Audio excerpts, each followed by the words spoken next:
I'm blessed and highly favored.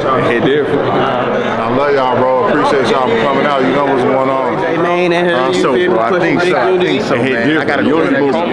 Big unity. We coming correct, for we won't be at no corrections. No correction facilities. I'm 61 years old. My assignment is to push and build. We know that our young people are our greatest resource. You artists, you know artists, they just paint with their hands. Yeah. They never know what might come out. That doesn't mean that the inside of them is not pure. We have to fellowship with each other. We've got to get back to what our roots are. We got to fellowship. I'm just saying, we can do more together than we can by ourselves. Does that make sense? Okay. Thank God for MBK, because legacy is being established through the work that you are doing. It's about to get ugly. You hear me? Huh? It's already ugly. Left, right, and uppercut. Boom. We on a hunt right now. But you see how we laughing, joking, and everything? Ain't nothing funny about what we doing. I had a treasures. He the best to ever do it. It was beautiful. Coldest in the world. Hey, Will, when I get rich, bro, you already paid for. You hear me, Will? You already set. Look! This is the eye of the trenches. Big unity. Yes, sir. He's doing the real work, bro.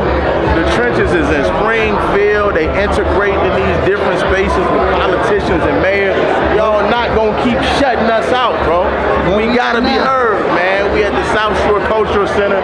Shout out Champs Mentoring and the Brilliance and Excellence movement for sure, for orchestrating and putting this together. But right now, shout out MBK, My Brother's Keeper by the Obama Foundation, man, for everything that they doing and plan to do for the black community. Big unity. We in here, Swole. How you coming? Big unity, man. How y'all coming, man? How you coming? You know what it is, man. We were the best movement in the world right now. Got my man, what his name? E.T.? E.T. here. Eric Trying to get some of that knowledge. Unity movement. Unity movement. How you coming? Can we celebrate this organization real good? Come on, y'all. Come on, celebrate Mondale and the organizations that have come together. There you go. Come on. There you go. Come on. We didn't have to fly them in, they live here.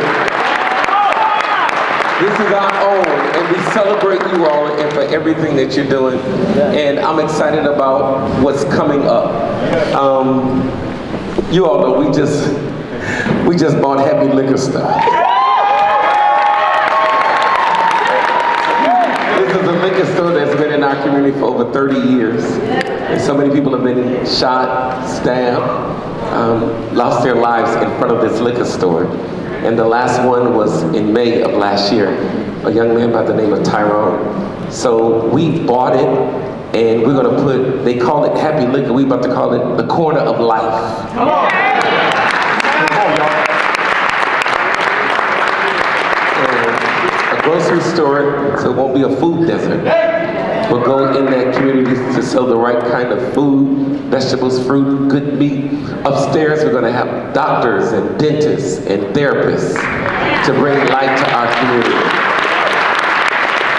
So now we need to put the flag in the ground and now solicit for the right businesses. Come on back. That's right. Come on back. And let's build our community and make sure that we are in a safe space. So I'm just here to let the next generation know I have one assignment in my life. I'm 61 years old. My assignment is to push and build. The only reason I'm here is to push you forward and help you build the platform you need to reach the next generation. I love my city. I ain't going nowhere. And we're gonna do this together. Love you guys. What up, Pastor John? How y'all? How you coming? You know that. My boy. Yes, sir. You know that. What you on? Don't leave, my brother. What's the word, bro? Pleasure to see you, bro. You too. Pleasure to meet you. What you on? Good, you good? Yeah. Boy, J, man. Wayne in here. You So, feel me? bro, I Pushing think big so. I unity. think so, It hit man. I different. gotta go Yours to that movie, Como. You go up to 3. It hit different. I was gonna be up there, but I had my homie birthday was the same day he went up there, so I had popped out or what. Oh, my boy. Yeah. What you on? You good? I'm good. I'm good. Hey, bro. I've been popping out with some new music or whatnot. Yeah, like. I've been seeing you. I follow you. Yeah, I follow you. I'll be paying attention. For sure. My boy, Ray, how you feeling, man? I mean, You know. What's the message of the day, Ray? Man, we gotta do it correct, but we can't be in no corrections. We coming correct, but we won't be in no corrections. No correction facilities. We gonna do it correct. I just dropped. You say no correction. Yeah, no lifestyle. This Obama's first convening MBK. So they got chapters all over. This is the one they establishing in Chicago.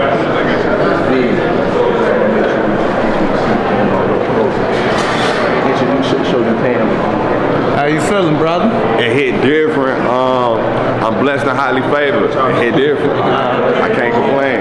Got the one and only Woo Man himself. We breaking it down. Big unity coming through. What's up?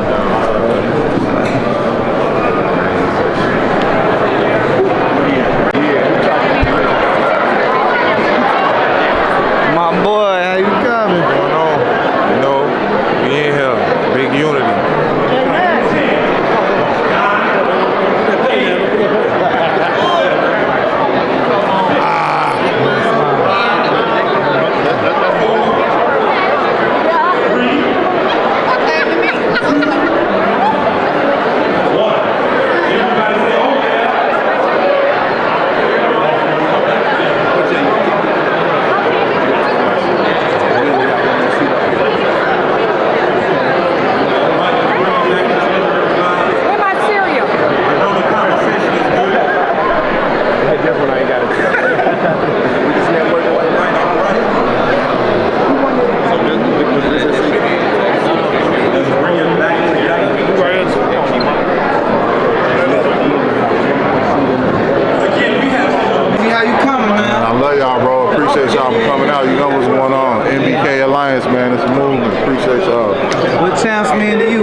Everything to me, man. It changed my life. Mentorship is very important. Sometimes you got to see it to believe it, bro. They don't do nothing but show me love, bro. 100%. You know that. Hey, how you doing, bro? Yes, bro. Like I done lost too many people to gun violence, gang. One of my bestest friends, gang. Fresh out of sophomore year. He didn't even make it to sophomore year, gang. Freshman year, got clapped. Right at downtown. Got clapped. Soon as I was finna enter my junior year, my big brother who was working at my school, dead. Right before I was finna enter my junior year, a month before I got into my junior year. So what you telling us? You finna really be? Yes, you gonna be Superman? Yes, bro. And you gonna be? I'm not, bro. I'm not playing with this. You shit, gonna be bro. successful? Yes, I'm not playing with this. I ain't playing with this. His crowd. I'm not like even though I still so much now, so I know you rap own and talk like that. Like that, bro. Inside of me know what's really going on. You feel me? The inside of me know what I really want and that's the the shit start that right there. you know what I'm saying, bro. I ain't man. Never let no man tell you because of what you rapping about. When you an artist, you know artists they just paint with their hands. Yeah. They never know what might come out. That doesn't mean that the inside of them is not pure. Facts. So you could be rapping what you're going through, and as you elevating the game as a rapper, your lyrics gonna get different because your lifestyle gonna get different. Facts. Right now, you can only rap about what you see. Yeah, we can't be because you take something even from a comedian, because a comedian don't never be scared to go outside your circle and do you, bro, because your homie them might be giving you backlash like, oh yeah, you doing that, you a goofy. That's something they scared to do, but you man enough to do it. That's gonna make you look good in the end because that's something they scared to do. The only way you gonna really make it in this shit, take a risk, bro. That's the only thing that's really the main thing I've been hearing from a lot of this shit, bro. Like you ain't gonna really make it nowhere if you don't step out your comfort zone and go take that risk, bro. And just to see us now working together and coming together. About to get ugly. You hear me? Huh? It's already ugly. Left, right, and the uppercut. Boom.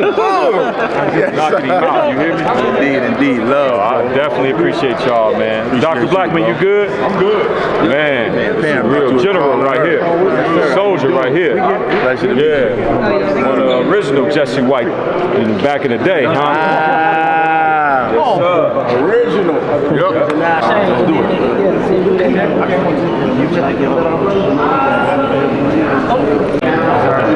Yeah, I got it.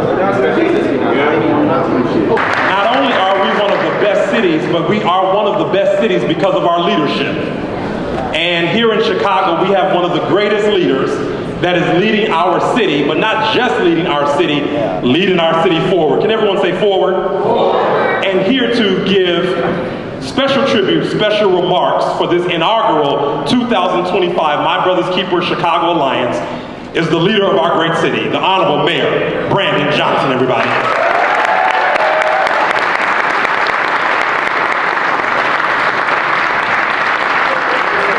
Is this mic on? This mic, okay, are we good? Can y'all hear me? All right, what's going on in Chicago? How y'all feeling today? Yeah, well, you know, there's always that one West Side. What's up, West Side? I know, what's up, South Side? Y'all make a West Sider feel real good, I'm gonna just say that. I am really grateful to be with you all this morning. It's such a critical time that we, as a human race, come together. And particularly at a time of so much peril and anxiety and trepidation, and even fear. And so greeting you all today at this very important convening is special for me. It's not just a stop. It's a reminder of what it takes to sustain our efforts for the evolution of our democracy and for the continuous growth of our humanity. And so that's why I'm grateful to Jermaine Anderson, Chairman of Board of Brilliance and Excellence, of course to Vondell Singleton, Marlon Haywood, Christopher Crater, and to all of you that are here today. We know that our young people are our greatest resource. And that is why my administration is working so hard to empower, support, and provide them with the tools and resources to succeed.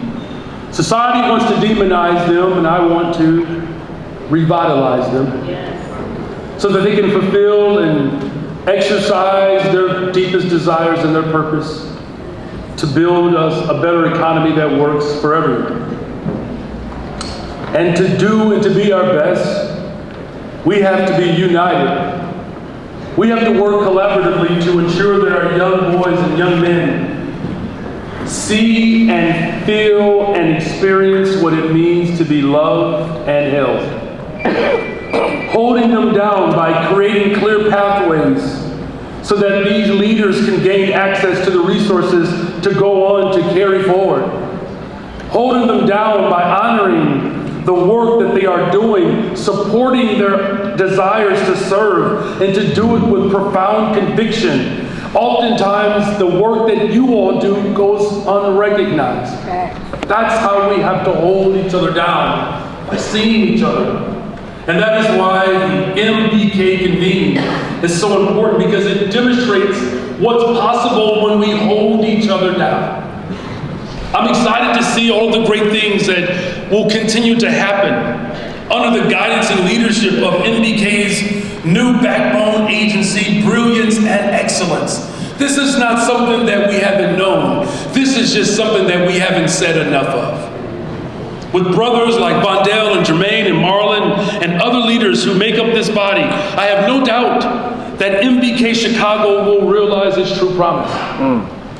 We can be sure of something though, that my administration right here will always show up for our boys and our young men, and especially our young boys and men of color. We will continue to be active supporters with initiatives as well as work opportunities to secure the essential resources that are needed to empower our young people. And that's why in this year's budget, we increased the number of youth employment job opportunities, 29,000 positions for our young people this summer. That's a 45% increase since taking office. On March 29th, we're going to have a big team bash at Navy Pierce, I want all of us to show up. We also have the Mayor's Youth Commission. That application opens up on April 1st. 40 young people will sit in this commission to guide how the city of Chicago shows up for young people. Here's the point. Young people get to say what is best for our young people. For sure.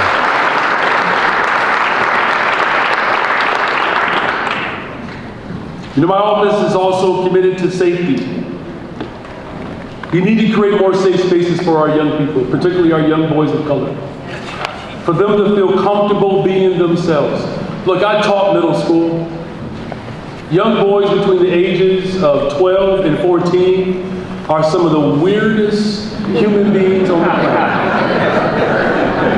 I got one that's 12 and one who is 17. Thank God for my daughter. Because at least I know that there are real human beings that I've helped giving birth to. But for our young boys, they don't have enough safe spaces to be themselves. They don't have enough safe spaces to express their insecurities, their doubts, their worries.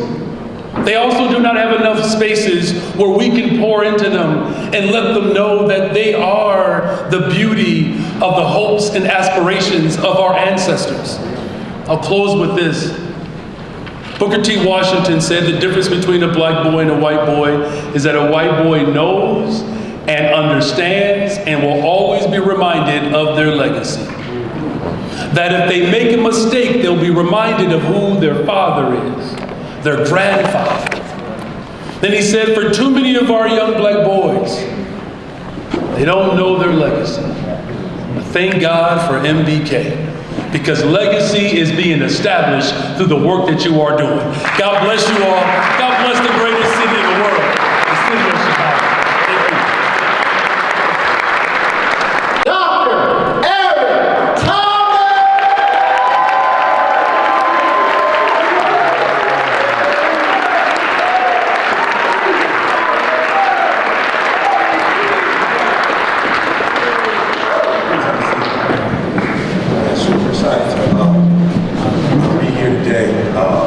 Is there a particular, just boom, I love it. All right. Man, super excited to be here.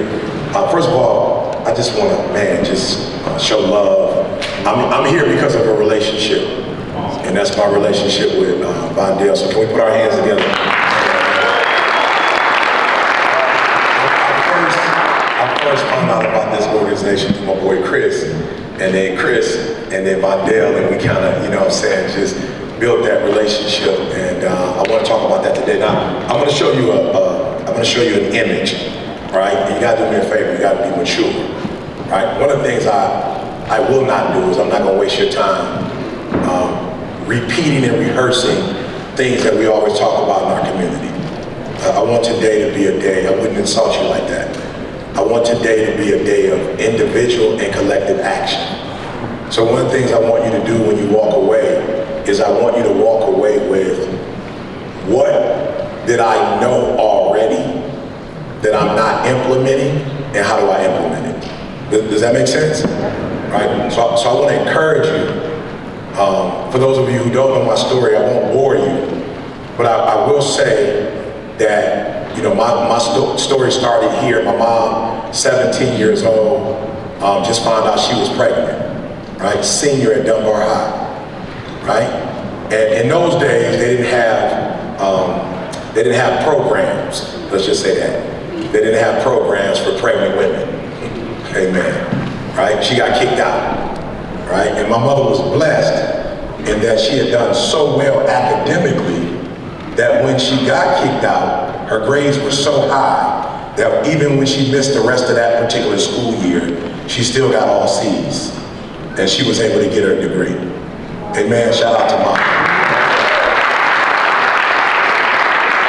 Right? But just being a kid in Chicago, there was a lot of challenges, right? And so I speak to you as someone who did not have his biological father in his life. My mom moved to Detroit, married. I left school probably my junior year, kind of went back a little bit, but ended up dropping out. lived in abandoned buildings, ate out of trash cans, right? And none of that is important to you, but the thing I want you to understand about me standing here is this idea of transformation, right? Like, I could have been a statistic, I could have gone to prison, I could be dead, like, I could be mediocre, right? But one of the things is I don't come from a mediocre environment. Does that make sense? Okay, I want to say that again. I don't come from a mediocre environment. Does that make sense? And so for me, I understand why if you were to go online and you would see a lot of things that we've accomplished, whether it's the Tuskegee Airmen, whatever, I understand this ideology of stripping that from the records, because if young people could see that and know where they come from, they're going to duplicate what they see. Does that make sense? Right? And so I need us to understand that there is a war on mediocrity. There's a war, right? And we shouldn't be bothered by the war because we were never mediocre in the first place. And we didn't get to where we are being mediocre. So one of the challenges that I have is that we need to determine what our level of excellence is, and we need to duplicate it, and then we need to demand those who are in our circle of influence rise to that level. Okay, I'm gonna say that one more time. And I'm saying this in the spirit of my late grandmother, who did not give us an option, right? I know we gentle parenting now. It's a new era, okay? I respect that. I know folks are videoing and they're gonna put stuff up, and I boldly speak on behalf of my grandmother. It was not a gentle parenting environment. It wasn't full of options. It wasn't full of options, right? It was, here's the standard. You will meet the standard or I'll crucify you. Right? And I don't use the word crucify symbolically. I use crucify meaning we're gonna go get those switches from outside and we're gonna deal with it, right? So there was a level of, there was a standard and then there was accountability, right? I'm about to show you an image. You must be mature. You must be mature when I show you this image. Because what I want to share with you in this image is not necessarily just the individuals in the image, but I want to show you what the standard is currently and what we should mirror as it relates to the standard. Is that okay? Okay, now I'm about to show it to you, but you gotta be mature. Okay, raise your hand if you can be mature when I show you the image. Right? I don't need any. I can't believe I need you to be mature, because we're talking about a benchmark, knowing the benchmark, reaching the benchmark, and then excelling the benchmark. Does that make sense? Right, because we have work to do. And we can no longer do the work without doing the work at a level of excellence. Which, by the way, I don't know if you heard it, but I'm not really into titles, so I'm ET, that's who I am. But in the professional realm, I went from GED to PhD, not because I was interested in getting a degree. I wanted to get in this field. So when I studied this field, it was Zig Ziglar, older white male. It was Jim Rohn, older white male. I want to make sure it was Ogden Dino, an older white male. And so being from the city, I knew I couldn't compete with them. I couldn't get in that, so I had to study that standard. So I could know the standard. Everybody say no? No. I could meet the standard. Everybody say meet. And then I could excel the standard. So watch this. I exceeded the standard, and now when you go online and you think motivational speaking, you don't see older white males with a suit on.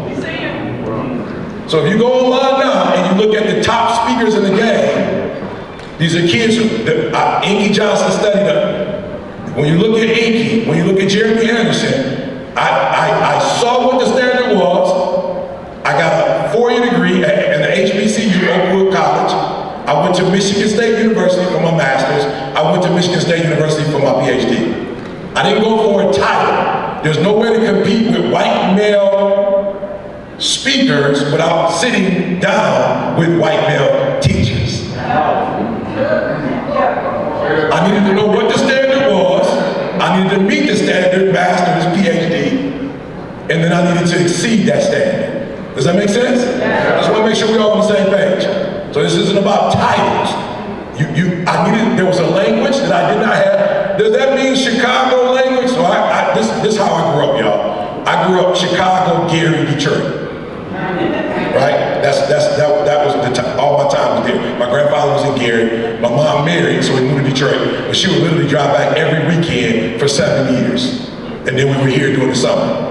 So at no point, any of that language that they had did I get. The rules, I didn't know the rules, and I didn't know the code. Does that make sense? So going to Michigan State, I would listen to them, it's like, oh, I got it. So now, if you come from where I come from, you would hear speakers, but it would be preachers. And in our community, a preacher will do 3 stories, and he don't finish none of them.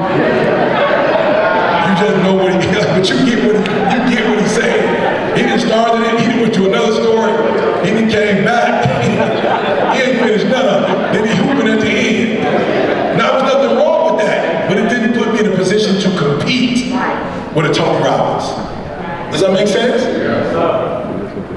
And so, there's a language we need, there's a code we need, there are rules we need if we're going to win this battle, and if our babies are going to win the battle. So, our first image. So I don't know if you guys had an opportunity to see the inaugural, but over $1 trillion in wealth was at that. So again, I just want you to see the model. You see, I don't know if we've ever witnessed a president of the United States of America being surrounded by billionaires. That's a lot of resources. That's a lot of influence. That's a lot of impact. I'm gonna say it one more time. Just pretend that this is Abendino. This is Zig Ziglar. This is Jim Rohn. This, my friend, is a model. Now, I believe one day I will get to the point where I'm surrounded. I probably got about, actually, that's how I got here. One of the gentlemen that I was blessed to be in his presence was Warren Buffett, right? Who I was able to be in his presence because of a quote-unquote mentor. I don't know if you guys, collaborative effort, right, which we just saw. And trust me when I tell you, it pays to have influential people on your squad. Okay, I'm gonna say it one more time. Symbolically, we actually have this right now in this room. We just don't really have it because we're not collective. We're just in the room together. So no, I'm gonna say it one more time. There was a lot of people that came in here and left, and so while we're in the same proximity, we're not collaborative. And so that's the first goal. I'm sorry, I can't remember his name, but it was Martin Luther King's mentor, Thurman Howard, who said, contact without fellowship breeds hatred. So what we have is that we are often in contact with one another, but we're not in fellowship with one another, and thus we don't collaborate. Yeah. So when you see myself and my brothers, right? When you see me here, this is a part I told you of a relationship. So when I decided to take a group of kids to Dubai, I could have just taken a group of kids to Dubai that were part of my program.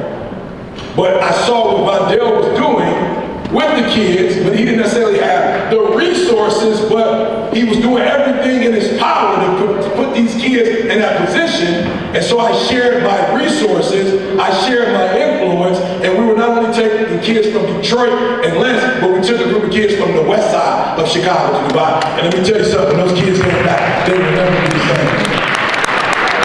So listen to me. We talk about the small level, Champs and Eric Thomas. Now we're talking on a small level. And so we would take it to the Super Bowl every year. I stopped when they went to Vegas. I was like, I can't, in my right mind, take the kids to the Super Bowl in Vegas. You know what I'm saying? That's not gonna work out. Right? But I want you to understand that even in our own community, this didn't happen. No, it never, I know you're looking at the picture, you saw what was going to happen. You didn't see what happened. It never manifested. So the first thing I want us to do is we have to have a relationship. Man, I'm telling you, I called my dad this morning like where I'm on my way out. He was like, man, it wasn't a hurry up and get here for the event. It was, you and Dee be safe, love you, bro, can't wait to hold you. Like every time we together, love you, how's your family? Let's go out to eat, let's do it very closely. We have to fellowship with each other. We've got to get back to what our roots are. We got to fellowship. How many of y'all back in the day, family reunions was like on the red? Like you just, grandma was like, we got a family reunion. Her sisters, brothers. Let's be honest, we don't even family reunion like we used to. We don't do like that no more, so we got to get back to the fellowship. I'm not going to be deep. We have to get back to the fellowship because it's in fellowshipping that we know what we need from each other. And how we live excellent. So watch this. There are certain things I don't have to beg for. Why? Because I am at a level of excellence. And I'm not at a level of excellence because of myself. I'm at a level of excellence because of the individuals. Make sure you look this name up, Tony Knuckles, right? I'll never forget, I was speaking, I did 8 gigs, 4 one day, 4 the next day. Tony Knuckles saw me maybe the last 8 minutes of my presentation, and he said to me, young man, you are a phenomenal speaker, do you do corporate work? I said, no. He said, you need to do corporate. I said, I'm not interested. He said, you're interested. I said, no, I'm sorry, sir, you didn't hear what I said. I'm not interested in corporate work. I do urban schools. I go to the hood. I go to the HBCUs. I'm not interested in corporate. He said, yeah, you know, definitely. If you said what you just said, you're definitely interested in corporate. I said, what does that mean? He said, bro, it sounds like whatever you're doing, the resources aren't mutual. Come to corporate, it's mutual. And with a gift like yours, and so training and development, saints, training and development is next. There's some things that your heart is in it, some change that you want to invoke. There's some things that you need to quicken loans. He said, do me a favor, sit next to me. And boom, he would speak. And afterwards he said, what did you catch? I said, well, you did this, you did this. He said, all right, got it. All right, I'm gonna give you an opportunity. And I would go, he pulled me to the side. That was good, but this was wrong, that was wrong, that was wrong. And 8 months later, he was like, yo, you ready?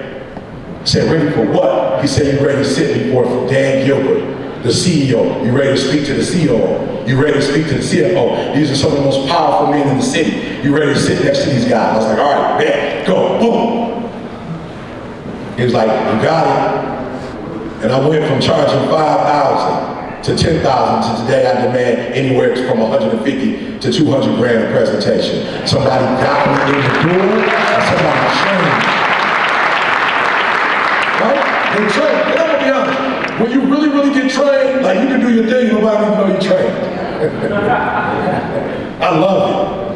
I love it. I went to a church just recently and I was in the back like this and I left and the older lady was like, can I talk to you for a minute? I was like, yes ma'am, what's wrong? She was like, you need Bible study. I was like, oh, something about me look like I don't know, I guess I don't look like I know Jesus. No, but I understood what she was trying to do and then I played the fool. Okay, give me Bible studies. And she gave me a book and I went home and I was like, man, this book said it was published in 1976. You just gave me some religious materials that was published back in the 70s, 80s. It's outdated. And so are you. You don't have the type of strategy that you would evaluate me first to see if I needed Bible studies. You don't even have the type of strategies to see about you judge clothing. This what you're wearing is nothing wrong with it. But that's some 80s church. That's some 90s church. People don't come to church for clothes no more. They come for Jesus. It's different. So I can tell your methods out there, there's nothing wrong with you, but you were trained in the 70s and you never got retrained.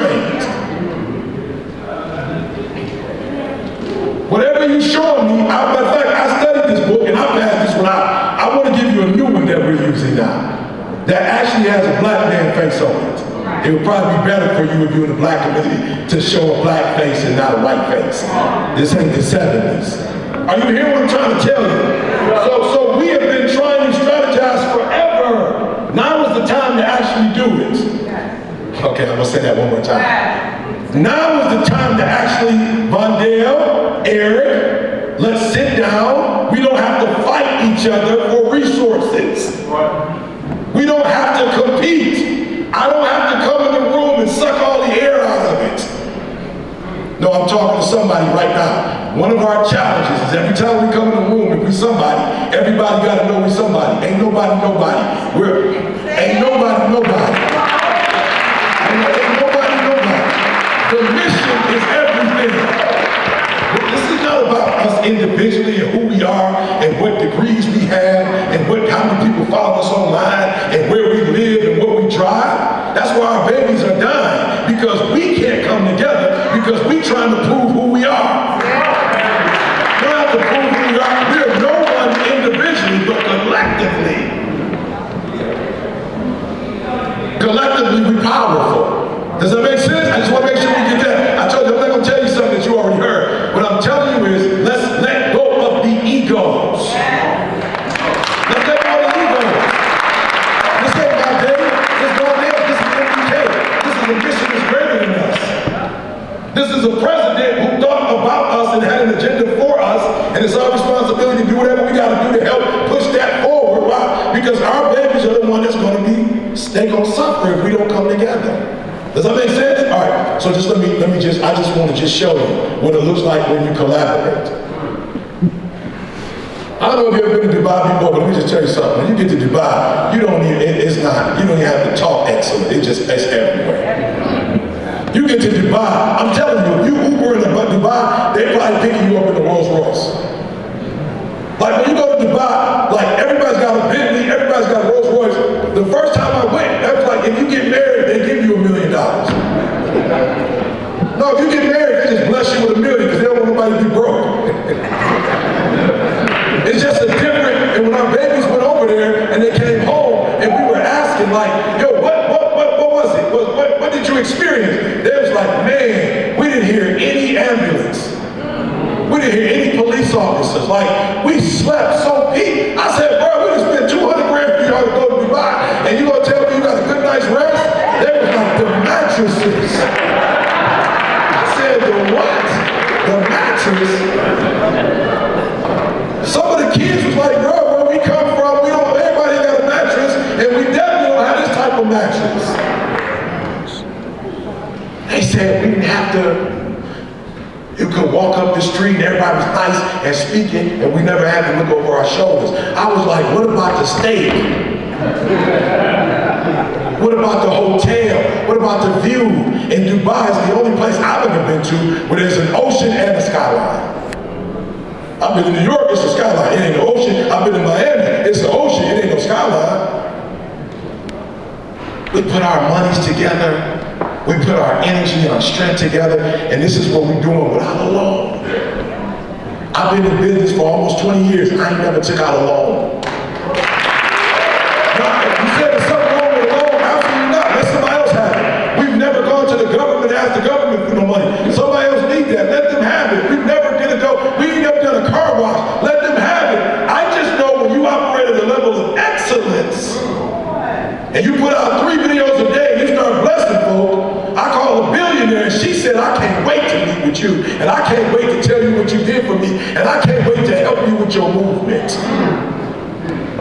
I'm saying, number one, our programs gotta be excellent. We gotta stop just giving our babies hot dogs. I'm just being real, because that's what we be teaching them something, we passing out the hot dogs. Or let's give them the hot dog and tell them what Vondale will tell you. We had a kid called, one of the shopper, anything you need. I'm building a resort in Jamaica. Bring all your teachers. If you have these big pictures of lions, they got lions tatted on their chest. Do you know that when a lion goes out to kill, you have an 80% chance of getting away? Why? Because they ambush you. Meaning they go alone and they go after the animal by themselves. Do you know in any real business or any real marriage or any real reading, if you had a 20% rate, that's failing? But you know why we love to talk about lions? Because of the way they look. We like that external thing. We got to get past that and get to the root of the work and do the real work. Watch this. This is going to blow your mind. You know that they call it a lone wolf? They have a 20%. Why? Because the lone wolf ambushes. So they go in the community and they do work as an organization by themselves. Because they want all the pub, they want all the credibility, they want to get the grant by themselves, they want to do everything alone because they feel like if I do it with a group, I'm going to lose out. Now I wouldn't suggest you be a hyena, but it's not my personal suggestion, but they do have a 75% kill rate. Why? Because they don't ambush, they're pack scavengers. But in the spirit of Chicago, I would go with the African wild dog. Okay, I'm just gonna say that myself again, I just like the way it sounds. Not the wild dog, the African wild dog. Has what? 90% chance. Why? Because they pack hunters. All right, we don't got a lot of time, let me just say this to you. They're the only animal that plays together.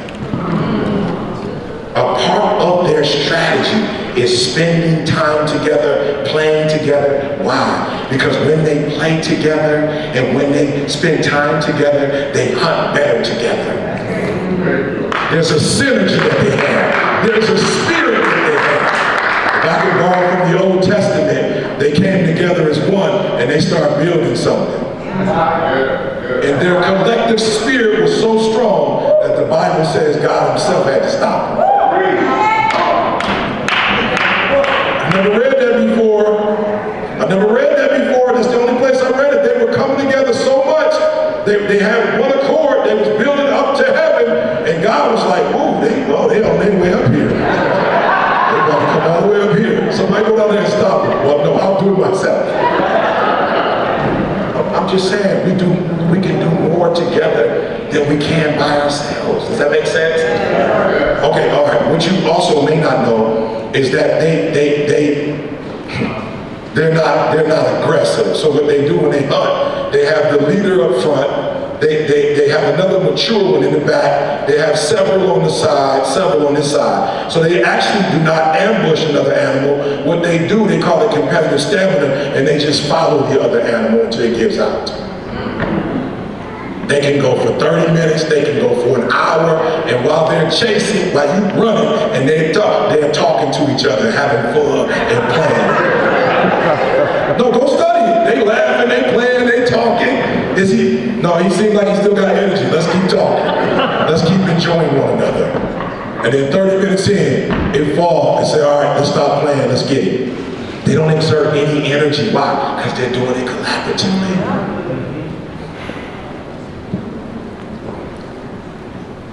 Once fully grown, these Clydesdales are Young Will, man, Eye of the Trenches, man. What was it like being in the space with all these black organizations? Got the Eye of the Trenches. He the best to ever do it. It was beautiful. Coldest in the world. Hey, Will, when I get rich, bro, you already paid for. You hear me, Will? You already set. You hear me?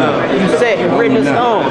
GC, you set and written in stone too. I already got you a clothes thing and everything set up for you and everything. I got you in the backstage set up. Ain't nothing to worry about. Hey, look, I got you a Nike shice. Right in the middle, you ain't got to move it too much. I can tell it's moving hey, too look, much. I got that See, Nike that's how shice my eye for you work. too, bro. But Let me ask you this question again. What was it like to be in a room with all these black organizations? okay, on a serious note, it was beautiful though. The key word is unity, but like one thing that stuck out to me when Eric Thomas was talking about the African wolf dogs, or wolf, however you say it, but he spoke on them. When they go hunting stuff, right, they got a 90% kill rate, right?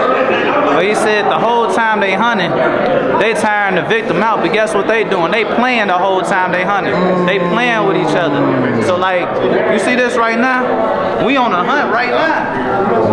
But you see how we laughing, joking, and everything? Ain't nothing funny about what we doing. But we still having fun while we with each other. We playing and we gonna have 100% kill rate for who we gotta get. Metaphorically, bro. Metaphorically. So don't get it twisted. That's why we gotta stop. But yeah, that's all. That's it. Out of trenches. Look! This is the eye of the trenches.